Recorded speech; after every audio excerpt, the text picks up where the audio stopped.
booy ànd ak xale ngeen di dem école di jàngi nga gis ne mu ngi julli mu ngi or mu ngi téye kurus waaye mu ngi jàng nag boole ci bu la ooyee ci loolu da nga ko mën a uyu waaye bu fekkee ne boo gisee muy julli di or ak yooyu ba pare bu atme jotee du atme da ngay jàpp ne kii julleem bi ak oram bi moo ko teree atme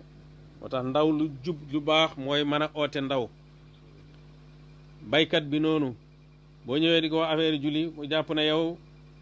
amoo tool moo tax yow amoo tool moo tax moom bu ñëwee topp la ci sa wasifa yi moom mën naa am moom toolam bi dana booy waaye boo defaree sa tool ba mu baax naka bosam wala gën a baax bosam mu gis la ngay julli di jàng alquran nga oo ko ci mu uyu la daf koy yomb nit ku nekk ndax jikko yi dafay wàllante te ki nga dëkk ak moom toujours moo gën a yomb pour jikkoom royaat ñëw ci sa jikko moo tax ku nekk rek war ngaa oote ci lislaam ci sa kem ci sa dayo